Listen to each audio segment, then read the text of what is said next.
Olá, pessoal! Sejam todos muito bem-vindos a esse momento que será tão enriquecedor, né, acerca desse tema tão importante, que é intitulado Genes Associados à Virulência Bacteriana.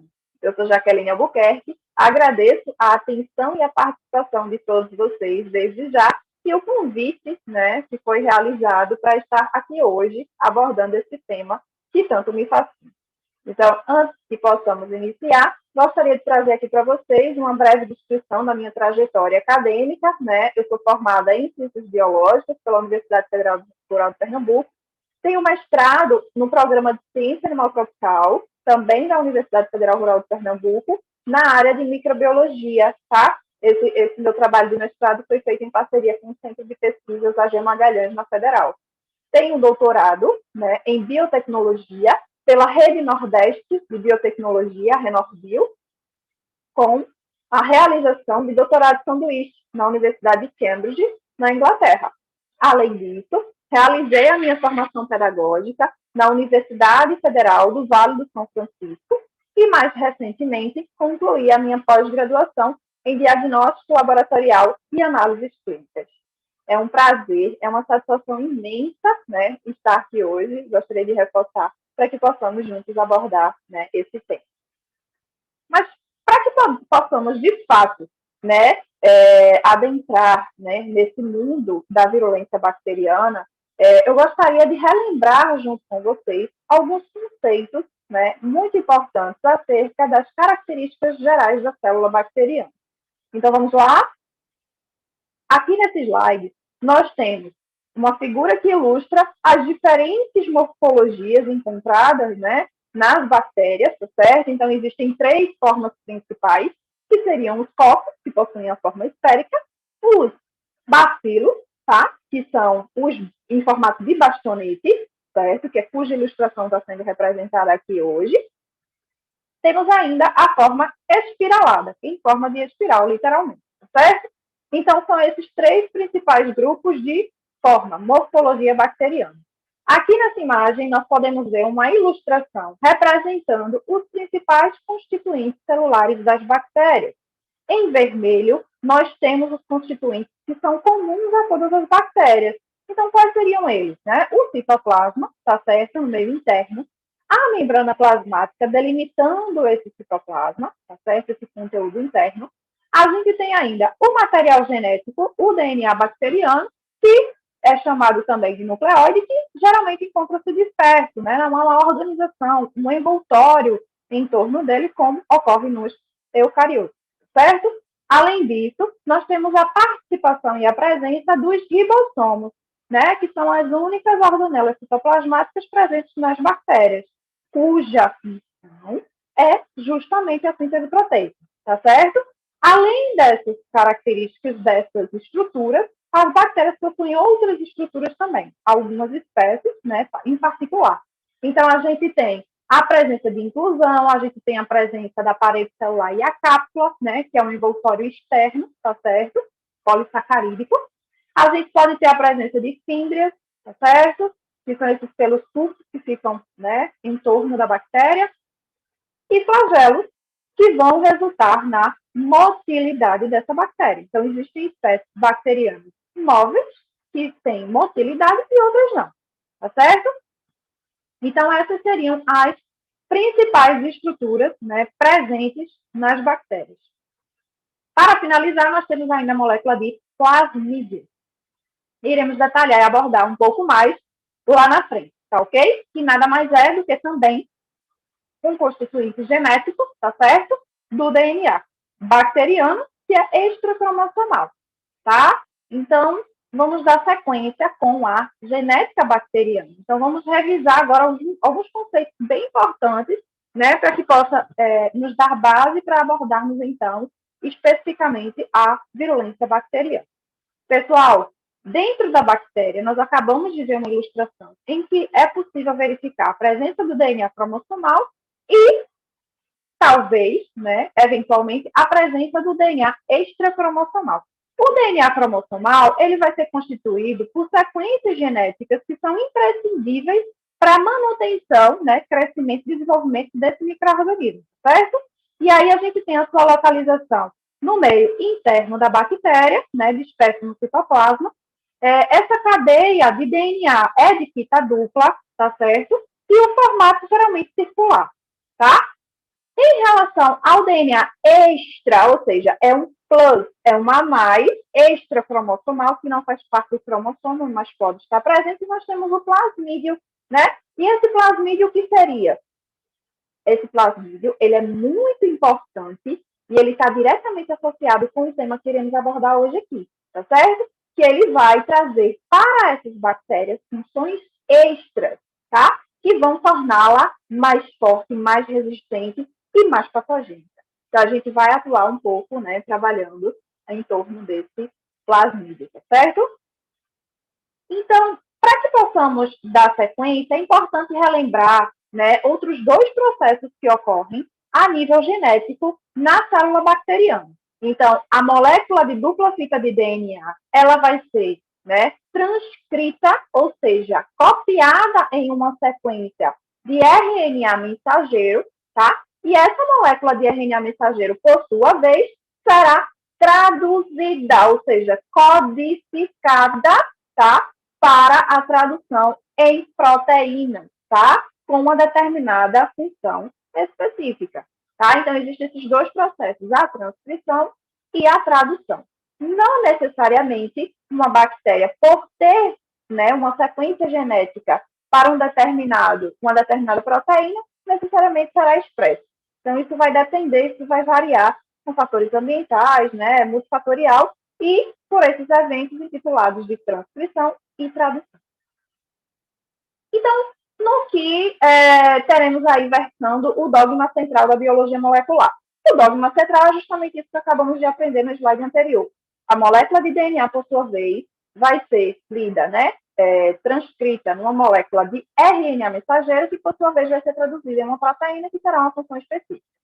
Mas a gente pode ter a presença de mutações. E essas mutações, que são alterações genéticas, né, na sequência do genoma da bactéria, podem trazer perda ou ganho de determinadas funções. E como é que isso vai acontecer? A gente vai ter um DNA mutado, que tem sequências alteradas, que vão resultar em proteínas com funções também alteradas. Os dois tipos de mutação que nós trouxemos aqui hoje é a mutação de substituição de base, em que um determinado par de bases de DNA alterado, nesse caso aqui a gente teve, né, a citosina e guanina sendo trocada, substituída pela adenina e timina, certo? E ainda temos a mudança de troca de fase de leitura, né? E como é que isso vai acontecer? É na adição ou remoção de determinada sequência, que isso vai resultar na alteração da leitura e consequente produção de proteína alterada, certo? E aí a gente chega no ponto principal. Esses genes bacterianos, onde eles estão encontrados? Eles estão encontrados nos óperos, tá? E aí, esse ópero, né, esses genes presentes no ópero, ele vai ser transcrito em grupo e possui um único promotor, ou seja, que vai induzir a expressão daquele gene, vai promover a atuação daquele gene, tá? Essa sequência, a gente vai ter a presença, né, de regiões de DNA reguladoras, que vão atuar como sítio de ligação para proteínas reguladoras, que, por sua vez, podem regular inibindo ou promovendo o processo de transcrição. Então, aqui a gente tem um processo indutível, normalmente, esse gene desligado, ele não está sendo expresso, então, um indutor ambiental, ele pode atuar, né, ligando, ativando esse gene. Em contrapartida, a gente pode ter também, né, o tipo reprimível, onde naturalmente esse gene estaria expresso e a gente vai ter a presença de um repressor e um correpressor ambiental que pode desligar esse gene. Há essa compensação. Então, não necessariamente ter um gene para determinada função, ele vai ser expresso, tá bom? E aí, para que nós possamos relembrar o conceito, né, dessa multiplicação de bactérias, né, eu trouxe aqui essa ilustração, né, onde a reprodução bacteriana ela é realizada por fissão binária, né, bi2 binária. Uma única célula-mãe vai originar duas células filhas, tá? Com genoma idêntico ao genoma da célula-mãe. Então, como é que vai acontecer essa multiplicação? Né? A gente vai ter essa célula original se alongando, tá? Esse processo de alongamento vai vir em conjunto com a replicação da molécula de DNA, que é idêntica, né, à original. Após haver essa mudança, a gente vai ter o quê? A gente vai ter a separação propriamente dita, né, dessas moléculas, tá certo? Então, a gente vai ter essa separação bacteriana. A gente vai ter duas células, né, filhas, originadas de uma célula mãe, tá, com o mesmo material genético, a mesma sequência. Aí aqui, para ilustrar de uma forma mais evidente, né, a gente consegue visualizar como é que esse processo ele ocorre. Então, em determinados locais do DNA bacteriano, haverá a presença de forquilha de replicação. Essa forquilha vai desenovelar essa dupla hélice, facilitando, então, a replicação desse DNA, produzindo, então, uma outra molécula de DNA. Dito isso, gente, é importante relembrar que a bactéria, apesar de ter reprodução assexuada, ou seja, ela mesma se divide por si só, a gente tem também as formas de recombinação genética, ou seja, transferência de DNA entre uma população de bactérias. Então, como é que essa recombinação genética ela pode acontecer, né, dentro do grupo das bactérias? Ela pode acontecer de três formas: por transformação, por conjugação e por transdução. Então, nós temos aqui, primeiramente, mostrando a transformação. E o que seria essa transformação? Nada mais é do que incorporar, tá? Uma célula receptora, ela incorpora fragmentos de DNA no meio em que ela se encontra de uma célula doadora. Então, ela recebe esse fragmento e ela pode incorporar esse fragmento no seu próprio cromossomo, tá certo? Incorporando, ela vai passar a ter sequências genéticas que anteriormente ela não tinha. O outro processo é o processo de conjugação. Nesse processo de conjugação, a gente vai ter algo diferente do que foi visto anteriormente. Então, aqui no processo de conjugação, a gente tem uma estrutura muito importante para ver a troca genética entre duas bactérias. Então, essa estrutura é chamada de filissexual, que é onde vai haver essa troca, aqui denominado de ponto de conjugação. Então, uma célula bacteriana se une a outra através dessa estrutura, que vai facilitar, viabilizar a passagem desse material genético, né, do plasmídio, que aqui é intitulado como fator F. Então, uma célula receptora vai receber, né, esse material genético de uma célula doadora, que é portadora do fator F, tá certo? Que, por sua vez, esse material também pode ser incorporado nessa célula, tá certo? E aí ela vai adquirir também novas sequências genéticas, gênicas. Por fim, temos aqui o processo de transdução. E como é que vai acontecer essa recombinação genética na transdução? A gente vai ter a participação dos bacteriófagos, que são vírus que conseguem infectar bactérias. Então, a gente vai ter a inserção desse vírus, né, a invasão na célula bacteriana, com sua posterior replicação, multiplicação interna, tá certo? A gente sabe que os vírus, eles dependem do metabolismo, né, da célula hospedeira para conseguir se multiplicar e produzir mais vírus. No processo de reprodução, né, esses fragmentos do cromossomo bacteriano podem ser incorporados nesses novos vírus, que vão, consequentemente, infectar outras células, tá? No caso, receptora, que vai receber, então, essa sequência genética desse vírus e incorporá-lo no seu cromossomo. Então, essa é uma outra forma também de recombinação genética. Transformação, conjugação e transdução.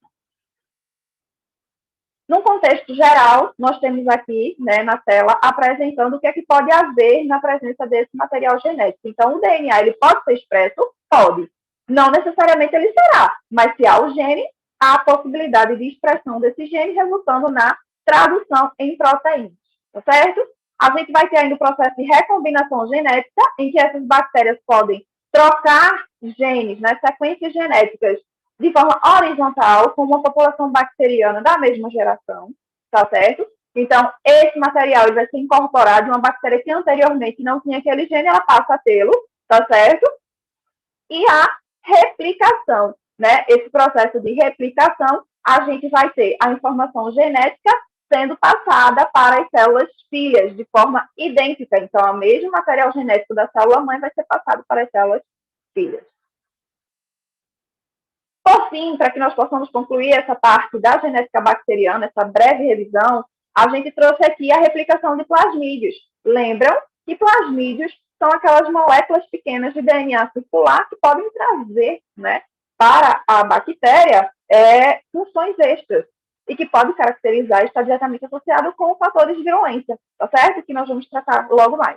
Então, esse processo de replicação de plasmídio é independente, ele pode acontecer, tá certo? De forma independente na bactéria, e aí, ao sofrer essa divisão celular, as células filhas terem também absorvido esse material originalmente, né, passado para a nova geração da célula mãe, da bactéria mãe, tá certo? Mas não necessariamente uma população de bactérias no seu processo de divisão celular vai resultar em uma população com plasmídios em toda essa população, em todas essas células bacterianas. E isso é possível ser avaliado em laboratório, né? Hoje nós temos a produção de uma molécula de plasmídio em que inserimos uma sequência genética que condiz com a resistência a determinado antibiótico. Então, o plasmídio ela vai ter um gene que vai promover, né, a expressão daquele gene-alvo, tá certo? O gene-alvo, que aqui o exemplo a gente tem a insulina, e um gene de resistência. Após fazer a transformação dessas bactérias, né, para que haja a incorporação desse plasmídio por essa população de bactérias, a gente vai semear, tá certo? Num meio de cultura que tem o antibiótico. Se a bactéria incorporou o plasmídio, ela cresce no meio de cultura, uma vez que ela tem o gene que garante a resistência ao antibiótico. Se ela não absorveu o plasmídio, a gente não tem o crescimento dessa cultura. Tá bom? Pois bem, então trouxemos aí, né, vários conceitos básicos importantes acerca da estrutura bacteriana e das características genéticas, e agora nós vamos entender, né, o que torna as bactérias virulentas. O que seria virulência? Né? Quando se fala de virulência, geralmente em sala os alunos remetem a vírus, mas isso nada tem a ver com vírus, né? Então, o que teria a ver? Então, é importante a gente ressaltar aqui 3 conceitos muito importantes. A gente tem a patogenicidade, que nada mais é do que a capacidade que aquele micro-organismo tem de causar doença. Então, quanto mais grave ela causa doença, mais patogênica ela será, tá? A gente tem a virulência, que é o grau da patogenicidade, é o quão patogênica essa bactéria pode ser. E os fatores de virulência, que estão atrelados com a sua virulência, como o próprio nome já diz, e vão se referir aos produtos gênicos que essa bactéria ela pode vir a adquirir e passar a expressar, né, e atuar causando, né, doenças aí com alto potencial, certo? Para que possamos, então, dar sequência a esses fatores de virulência, eu trouxe aqui um panorama geral, tá certo? Em que mostra para todos como é que esse processo de estabelecimento da doença, ele ocorre, tá? Então, inicialmente, a gente tem as portas de entrada. E quais seriam as portas de entrada no nosso organismo? Nós temos as membranas mucosas, que viabilizam a entrada desses micro-organismos, como no trato respiratório. Ao inalar, né, o meio, você pode inalar micro-organismos, né, levando para o seu interior, tá certo? Trato gastrointestinal, através da ingestão de alimentos que podem eventualmente estar contaminados, tá certo? Trato urogenital, a conjuntiva, a pele, que é a nossa barreira, né, principal, que nos protege, mas se houver uma ruptura, um arranhão, a gente tem ali, então, uma porta de entrada. E a via parenteral. Então, gente, após o micro-organismo ele invadir, né, pela porta de entrada, a gente vai depender de 2 fatores que podem ou não, né, caracterizar aí esse desenvolvimento da doença. E quais seriam esses fatores primordiais? O primeiro seria a quantificação desse micro-organismo. Quanto mais micro-organismo, tá, mais difícil será para as nossas células da resposta imunológica atuarem e nos defender, né, eliminando a infecção. Então, o número de micróbios invasores vai estar diretamente associado a isso e a sua capacidade de aderência, né, se esse micro-organismo ele consegue se aderir se ligar àquele determinado tecido para, então, se multiplicar e resultar no dano. Posteriormente, a gente tem a penetração ou evasão das respostas do hospedeiro. Então, como é que vai acontecer? Como é que pode acontecer? Né? Quais são os fatores que vão viabilizar, né, essa evasão e essa penetração da bactéria no corpo do hospedeiro? Então, a gente tem a cápsula, que a gente estudou, né, logo no início aqui dessa palestra, que é esse componente externo, tá certo? Que pode atuar inibindo o reconhecimento das nossas células imunológicas com consequente eliminação, então ela consegue permanecer, né, ela consegue evadir da resposta imune. Componentes da parede celular, né, do microorganismo, enzimas, que também podem atuar aí, facilitando a sua permanência no hospedeiro. Variação antigênica, onde essas moléculas, essas proteínas externas, né, que seriam os antígenos, né, moléculas estranhas ao organismo, e com essa variação, o organismo não consegue detectar, tá certo? Já detecta de uma outra forma. As invasinas, que são proteínas que vão viabilizar a inserção do microorganismo dentro da célula do hospedeiro e o crescimento intracelular. Isso mesmo. Após isso, nós temos os danos às células hospedeiras, né? Hospedeiras. Então, quais seriam esses danos? Como é que esses danos poderiam ser realizados? Através dos sideróforos, né, que nada mais são do que componentes que têm uma alta afinidade por ferro, capturando o ferro para essa bactéria, né, consequentemente extraindo o ferro do meio, tá? O dano direto, tá certo?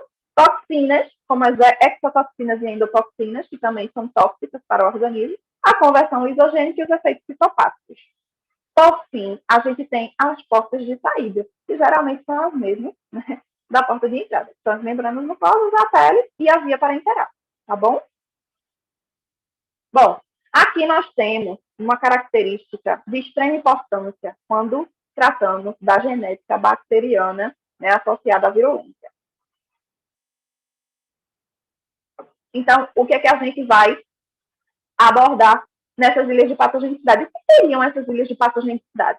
Gente, nada mais são do que elementos móveis genéticos, né? A gente tem aquele elemento genético em que ele vai possuir, né, um ou mais genes que estão atrelados a determinada característica de virulência, tá certo? Essas regiões do cromossomo, elas podem ser relativamente grandes e variam de 10 kilobase a mais de 100 kilobase na sua sequência.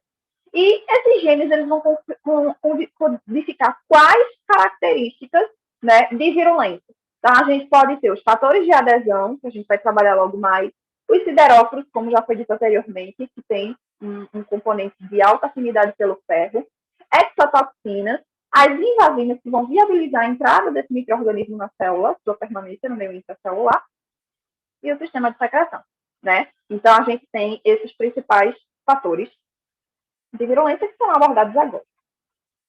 Quem tiver interesse, né, e quiser aprofundar um pouco mais, né, pode dar uma lida nessa micro-revisão, né, que trata justamente, né, dessas ilhas de patogenicidade atreladas ao potencial de virulência bacteriana, tá certo? É um artigo que foi produzido aí por Galmor e Finlay, tá? E aí vale trazer esse aprofundamento para vocês. Aqui nesse slide nós temos uma grande diversidade, né, de ilhas de patogenicidade, a depender da espécie, e as características de virulência, ou seja, o que é que essa ilha de patogenicidade vai trazer, né, de benefício, né, em relação à virulência dessa espécie.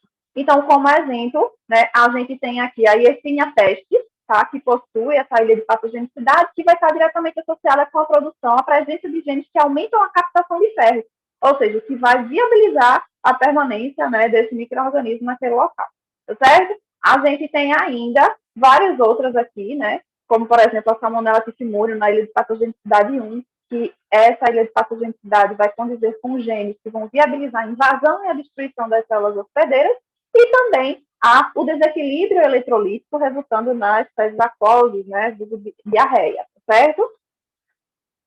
Aqui eu trouxe para vocês algo bem resumido de que só no grupo de salmonela a gente consegue, né, identificar até 5 ilhas de patogenicidade, cada uma delas resultando em uma ação específica. Então, a ilha de patogenicidade 1, direcionada rapidamente em relação à virulência, A ilha de patogenicidade 2, que vai viabilizar a sobrevivência no meio intracelular. A gente sabe que a salmonela é um patógeno intracelular, ela só se replica dentro, né, da célula do hospedeiro. Então, dentro da célula do hospedeiro, né, nós podemos produzir citocinas e também algumas substâncias que são extremamente tóxicas a essas bactérias, como o óxido nítrico, dentro do macrófago, que é uma célula de defesa do homem. Então, se a gente tem a inserção dessa bactéria só por si só, sem algo que viabilize a sua proteção, esse óxido nítrico vai ser tóxico para essa bactéria e, consequentemente, vai resultar na eliminação. Então, ela tendo a ilha de patogenicidade, vai viabilizar a sua sobrevivência no meio intracelular. A ilha de patogenicidade 3 tem alta afinidade, né, por esse elemento. A ilha de patogenicidade 4, que vai viabilizar a sobrevivência dos macrófagos e a secreção de citocinas, tá certo? Em conjunto com a ilha de patogenicidade 2. E a ilha de patogenicidade 5, que vai alterar o transporte dos eletrólitos, que vai resultar, então, na diarreia, né, desequilíbrio eletrolítico, tá certo?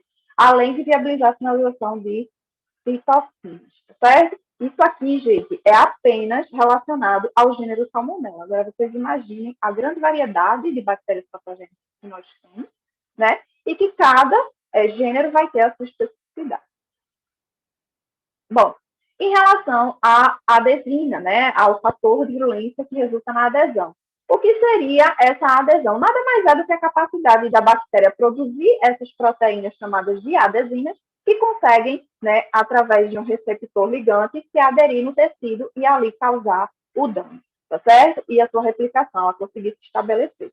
E aí, gente, como é que, no que isso pode resultar? Na produção de biofilmes, que nada mais são do que um aglomerado de uma população bacteriana produzindo uma substância chamada hexapolissacarídeo, que vai protegê-la, e dentro desse meio ainda é possível ter um tipo de comunicação chamada de quorum sense. O que seria esse quorum sense? Nada mais é do que uma comunicação química entre essa população bacteriana, certo? E aí vai servir, né, lógico, vão funcionar como uma fonte permanente de bactérias. Trouxe como exemplo para vocês de biofilme, né, a escova de dente e a arcada dentária, né, em que a gente pode ter a presença da placa bacteriana. Essa placa nada mais é do que um biofilme, tá certo? Então, a gente tem ali a presença de bactérias que estão protegidas, né, e que muitas vezes a gente até confunde, né, a estrutura do dente com a placa bacteriana. Então, é importante haver, né, essa higienização, essa limpeza para evitar a deposição desses micro-organismos com posterior formação de biofilme. Aqui ao lado, nós temos uma micrografia eletrônica de varredura mostrando a cerda de escova de dente, né, com a presença de biofilme pelas espécies de Streptococcus, tá certo? Lembrando que os Streptococcus mutans são responsáveis por contribuir para a placa bacteriana e a cárie dentária, certo? Aqui nesse artigo, né, o autor, né, ele trabalhou exatamente essa produção de biofilme dentro do gênero Staphylococcus. E como foi que ele abordou? Ele abordou exatamente a questão das adesinas, a regulação e a resposta do hospedeiro. Então, aqui, gente, de maneira geral, a gente consegue ver que a ativação do AGR, que é esse sistema AGR, né, ele vai viabilizar a produção do biofilme. Então, inicialmente, as células bacterianas estão dispersas, tá? Elas conseguem se aderir através das adesinas, e vai acumulando, né, uma população maior, e vai se multiplicando, resultando na produção desse hexapolissacarídeo, que vai trazer, então, tornar, então, esse biofilme maduro, tá certo?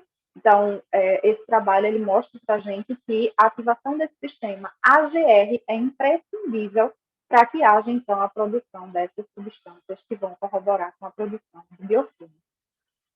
E aqui, no mesmo artigo, a gente tem uma tabela em que os autores eles descrevem as principais famílias das adesinas, né, e suas respectivas espécies e ligantes específicos, tá? Porque essas adesinas, elas precisam se ligar a um receptor específico. E a cápsula, né? A cápsula a gente trouxe inicialmente que seria também mais um fator de virulência. E por que ele se torna um fator de virulência? A cápsula, lembrem que é aquela estrutura mais externa, né? Polissacarídica, e que ela pode, sim, impedir o reconhecimento das nossas células de resposta imunológica daquele antígeno presente, impedindo também a sua fagocitose. Como exemplo, a gente tem aqui a espécie que é o Bacillus anthracis, vulgo anthrax, que é bastante conhecida e é capaz de produzir essa cápsula, né, que pode protegê-lo. Não necessariamente, né, ela vai conseguir se manter, né, camuflada. Por quê? Porque na presença de alguns anticorpos, esses anticorpos podem opsonizar, marcar esse antígeno, né, esse ser estranho ao nosso organismo, e aí sim o nosso corpo ele consegue reconhecer e destruir, eliminar, né, esse micro-organismo. E aí eu trouxe para vocês aqui esse artigo de Goy e colaboradores, né, onde eles avaliaram, né, a descoberta de vários genes que são importantes para a produção da cápsula em Escherichia coli uropatogênicos, ou seja, patogênica no trato urinário. A gente sabe que mais de 90% das infecções urinárias são causadas pela espécie Escherichia coli. E aí aqui ele traz uma tabela para a gente, né, os autores trazem uma tabela para a gente, onde associa o nome do gene com a produção da cápsula, né? Da síntese da cápsula, tá certo? Ainda no mesmo artigo, Goy e colaboradores, nesse experimento, eles avaliaram a porcentagem de sobrevivência bacteriana, onde eles trabalharam com a cepa PA45B, que é uma cepa white type, portadora dos genes, né, no contexto geral, e cepas mutantes para esses genes específicos que estão associados com a produção da cápsula. Na white type, a gente tem uma alta porcentagem de sobrevivência bacteriana, quando comparado, né, foi significativamente, né, na forma estatística diferente das cepas mutantes para esse gene, né, que não possui o gene, ou seja, corroborando, então, né, trazendo para a gente, confirmando essa informação de que esses genes estão envolvidos na produção da cápsula por essas cepas. Um outro constituinte, né, dos fatores de virulência que podem garantir, né, essa patogenicidade é justamente a invasina, que são proteínas que vão resultar no desarranjo do citoesqueleto da célula do hospedeiro, viabilizando, então, a sua fagocitose para o meio interno, tá? E aqui eu trouxe para vocês esse artigo de Young e colaboradores, em que eles avaliaram o fator de virulência IPA-B em Shigella, né? E que esse IPA-B está diretamente associado com a sua maior capacidade de invasão nas células epiteliais. A gente tem o IPA-A, B, C e D, né? Que vão resultar nessa maior capacidade de invasão. Aqui, ainda no mesmo artigo, ele traz para a gente como é que essa IPA-B pode atuar, né? Então, a Shigella, ela possui esse fator, né? Consegue produzir esse sistema de secreção tipo 3 que bombeia, né? Esse fator de virulência, o IPA-B, para dentro da célula do hospedeiro, causando esse desarranjo aí, né? No citoesqueleto, tá certo? Então, ele consegue adentrar na célula do hospedeiro. Ainda nós temos os siderófilos. O que seriam esses siderófilos?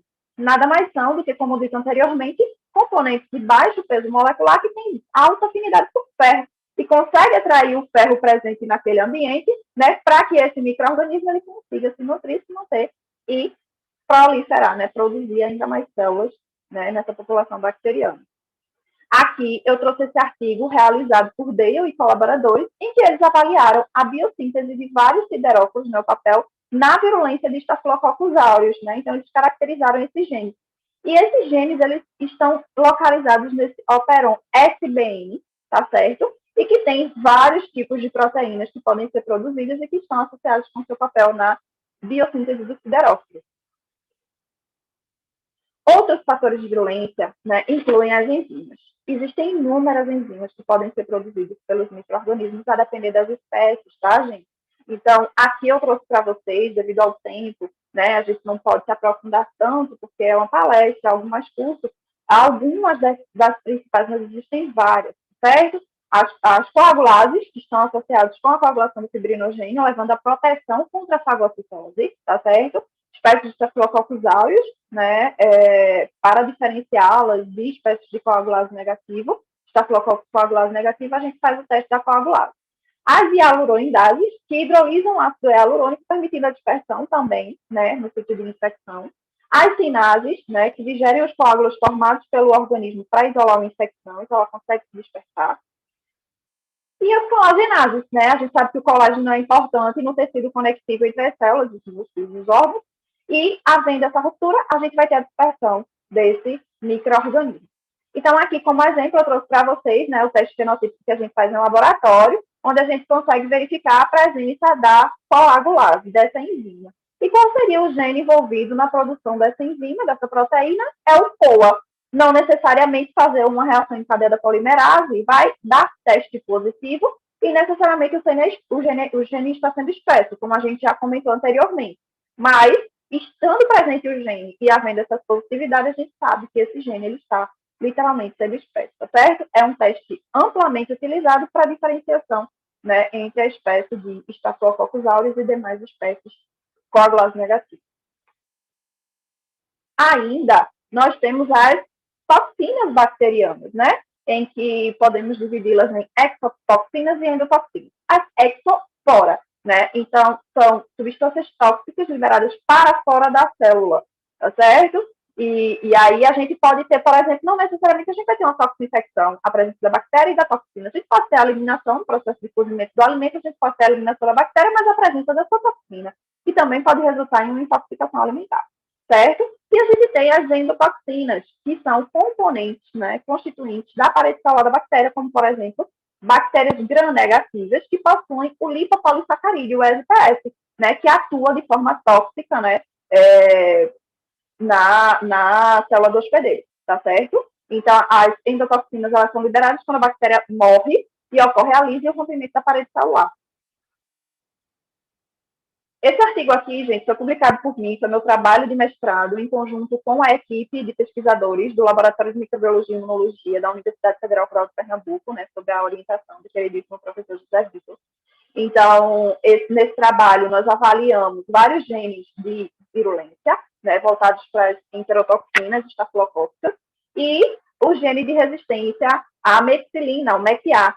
Então, foi possível verificar que mesmo nos isolados gram-negativos, que foram as espécies que nós identificamos, né, a gente conseguiu ver a permanência, né, a presença do gene MECA, que garante a resistência aos antibióticos. E isso é importante, gente, porque não necessariamente essa espécie ela tem importância médica, mas por ter o gene, ela pode trocar com uma espécie de importância médica, como o Staphylococcus aureus, por exemplo. E nesse Staphylococcus passar a ser expresso e desenvolver, então, essa resistência à meticilina, tá? E demais antibióticos da classe. E a gente identificou também a presença de outras duas enterotoxinas na maioria dos isolados, certo? Então, o gene SEG foi encontrado e o gene SEH, né, enterotoxina G, enterotoxina H, foi encontrado, detectado nesse trabalho, tá certo? E aí, gente, para finalizar, a gente tem um sistema de secreção. O que seria esse sistema de secreção, né? Nada mais é do que um mecanismo no qual vai permitir a entrada, né, a invasão de fatores de virulência por meio de um canal, né, na célula do hospedeiro, para que esses fatores eles consigam entrar na célula do hospedeiro e resultar, né, nas suas respectivas ações, tá certo? Então, aqui a gente tem um exemplo da ilha de patogenicidade 1, que vai codificar, né, a produção desse sistema de secreção tipo 3, certo? Na espécie Salmonella. E por fim, gente, como eu falei, né, existem vários genes, existem várias populações de bactérias patogênicas, vários gêneros bacterianos que têm grande importância médica e que possuem vários genes específicos. Se você tiver interesse, achou muito importante aqui esse tema que a gente trabalhou e que de fato faz a diferença no dia a dia, e quiser, né, aprofundar um pouco mais os seus conhecimentos, podem acessar essa plataforma, tá certo? Que é um banco de dados que traz para a gente os principais fatores de virulência, né? É o Virulence Factors of Pathogenic Bacteria. Então, a gente tem esse banco de dados por gênero, né? E lá vocês conseguem obter o maior número de informações e artigos citados que trabalharam aquele determinado fator de virulência. Então, é muito interessante, muito legal, vai contribuir bastante, né? Para aprimorar o conhecimento de vocês acerca do tema, tá bom? Aqui está o link para acesso ao site, tá certo? Basta clicar, acessar, que vocês vão ter, né, acesso a todas essas informações de forma inteiramente gratuita. Tá bom, gente? Com isso, eu me despeço, agradeço muito, né, mais uma vez, né, essa oportunidade de estar aqui com vocês, trazendo esse tema, né, que para mim realmente é algo que fascina, né, e que eu tenho o maior prazer em falar. Então, agradeço a atenção de cada um de vocês, né, que está participando desse congresso tão importante aí na área de genética. Trago para vocês aqui o meu e-mail, batista.js@gmail.com, e coloco-me inteiramente à disposição para tirar dúvidas, para que vocês possam entrar em contato, caso haja interesse, tá bom? Então é isso, gente. Muito obrigada. Tenham um excelente evento.